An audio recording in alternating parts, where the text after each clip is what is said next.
Morning, folks. Cinzia here. This morning, I think it's going to be my first ever actual blog,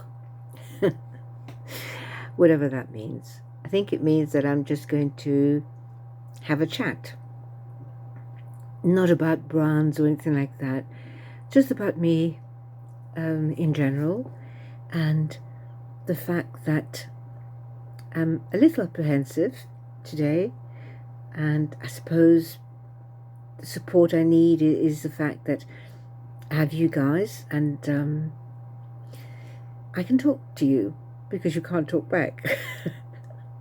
That does help, when someone's apprehensive. So what am I apprehensive about? Okay, tomorrow morning in London. I live outside of London, but I have to drive into more or less central London to go to a hospital there to have a vascular surgery consultation, assessment, whatever they decide I'm going to need. I've had spinal surgery before, many years ago, and I didn't like it very much. It took me years to recuperate. But anyway, the reason that I had all that is issue with my back, because I once upon a time loved horse riding, amongst other sports, but mostly horse riding. And I had my own business there. I had my offices in East Sussex, and of course I had my horse and my daughter's horse in a lovely yard very close by to the business. And I was sort of a work discussion, taking too long, but it's bringing up things that I'd rather forget. So anyway, I drove over to the stables, and my daughter was there as ever, and she loves her horses. So I was giving her horse money, a turn around the manage, and the thing I can advise you all is never ever go horse riding or even sit on a horse when your mind is not on it. If your mind is elsewhere and you're not focused on what you're doing, accidents will happen. Okay, sometimes little ones, sometimes big ones, as in my case. Well, I really was quite upset, if not to say angry, so I thought I'd go over to the stable and sort of, let out my my angst. Didn't quite work. So I got on the horse. Beautiful, beautiful horse he was. Simply just went round the manage as you do. You do the walk, then you do the trot, and slow canter, just to test him out, and a few starts and stops and things, commands. There was another rider in the manage with me. I didn't even notice that person. I was fixated on what my issue was. And so, cut a long story short, not the horse's fault, ever, ever. Mine, totally. I was going around and I was angry by the minute, just thinking of what my business partner had done. And I really was upset. As I was going around, I forgot where I was. I thought I was out in the open, so I sort of kicked him on. And of course, we went into a gallop without anywhere to go. The fencing around manage is quite high. Not high that it would hurt a horse, but of course, if you don't give a horse enough space and time to go through its paces to get over the jump, it won't, especially if it feels that something's wrong. And horses are amazing animals, like dogs, like all pets. They can sense when you're not really yourself. Anyway, I egged him on. He wouldn't go over the high fence. Of course he wouldn't. Why would he? There's no room for him to even get over it. So of course he stopped. I had no idea what I was doing. And naturally I went right over and I was thrown to the ground. Now he's quite a high horse, 17 plus hands. So I fell. And I fell straight, trying to hold on to the reins, straight onto my bum. And you know when you feel something go? Well, it did. And I thought, oh, and then of course onto my back. And I couldn't get up. Now normally a horse would run when he's spooked like that. He didn't. He came up to me, nuzzled me. You know, I was trying to hold on to his I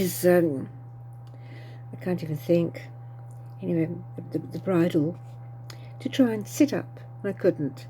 My daughter came running over. Everybody came running over, screaming, "Get an ambulance! Get an ambulance!" The ambulance came and around my neck and everything. I couldn't move. I was paralyzed, basically. So that was then. And that led to my having spinal surgery, where they had to do a lot of bone grafting and fixing and joining up. So in the end, the only way for me, I crushed what I shouldn't have crushed, to be able to hold myself up or stand or whatever, was for them to put a steel plate on my spine. It's about 8 inches with bolts, you know, big screws. And the pain when I woke up was absolutely, I can't describe it. It wasn't describable. Excruciating. And to be told that possibly wouldn't be able to walk, certainly not horse ride, or dance, which is my other passion, or just feel like I was normal. And that took it out of me. I was in hospital for 3 months. Recuperation time at home. I was not no longer married then at the time, and so I moved in with my daughter, or rather my daughter decided that she was going to take care of me, and she did. My God, any mother would be proud to have a daughter like mine. She nursed me. I was the obnoxious patient. I make a terrible patient. So when the doctors tell you, oh, you won't be able to do that, you might be able to walk again, you might, you know, you might need a wheel. I'm in my head, I'm thinking, yeah, right, okay, fine, forget all that, it's not me. Anyway, 6 months recuperation at home, painful, so painful. But I'll tell you guys something very personally. When you are in a situation like that, this doesn't apply to everyone, because some people are not in that situation. I feel that all my life I've been blessed without even realizing it. But when you know that you have to rely on someone else for your very basic necessities, it brings you back to life with a thud. It did for me. I could not stand not being able to get up and go to the bathroom. Normal thing we do every single day. I couldn't do that anymore. And I know there's a lot of people that understand this because they're in the same position as I was. I thank God that I'm not in that position now, at least not to that degree, where I am able to tend to myself when I do go into my bathroom, for whatever the reason. Difficulties in and out of the bath, and I do have an ensuite shower in the downstairs bedroom, but I like my, you know, it's upstairs is a much bigger space, and I do like my space around me. So that was then. Okay, wear and tear, defying all obstacles. I did walk, with difficulty, but yes, I walked. I went back to my own apartment. My daughter was always looking after me, checking up on me. I went back to work. I decided to be a big girl and not cry over spilt milk. So I sorted out my business. There are a lot of difficulties in life that we all have. Sometimes we're able to share them, sometimes we're not, but they do affect us all in different ways. I have been through, many things in my life that are very hard to explain, but yeah, very, very, very difficult things to overcome. I haven't overcome all of them as yet, but most of them, and with the help of my daughter, who's been an absolute, steel bar behind my back to keep me up, and my now husband, who has been my emotional rock, still is. So I've been more or less okay, but through the years, wear and tear, my back has felt it, and I can't walk without my walking stick now. Mobility is difficult. I can't get in and out of low cars, so I have a mobility car, which is an SUV. Top half is fine, as you can see. Bottom half is fine to a degree. Obviously, I've gotten larger because I can't exercise, but I've accepted that, I am who I am, what I am now. But then I get this letter that I have an appointment with a vascular surgeon out of the blue. And I'm thinking, what the hell for? So, I don't know. They want to do more scans and things, and I suppose decide whether I do need to have another operation. I don't want one, and I will refuse it. But at the same time, I don't want to get worse than I am. My feeling is, I know it's detrimental both to me and to others that have any kind of sort of disability or inability to do what they used to do. But I didn't want to be a burden. I don't want to be a burden. Not my daughter anymore. She has her own children, but not on my husband. That's not what he signed up for. He signed up for a vibrant, crazy Italian woman. So I'm a bit worried about tomorrow. It's easier to talk to people that I can't, whose faces I can't see. So I hope I haven't bored you.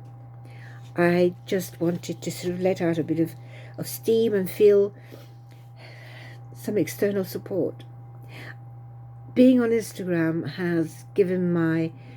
really has given my life a new meaning. It's made me use my brain. I thought I was going to become a vegetable again. It's made me think. It's made me fight against scams and con artists.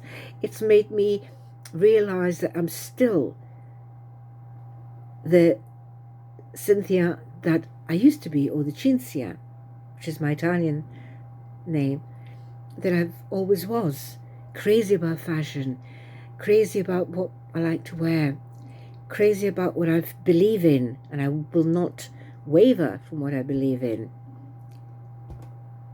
And so, just talking about it is giving me strength. So, anyway, I'm going to cut off now because I have things to do. But thank you so much for being there. Thank you for listening.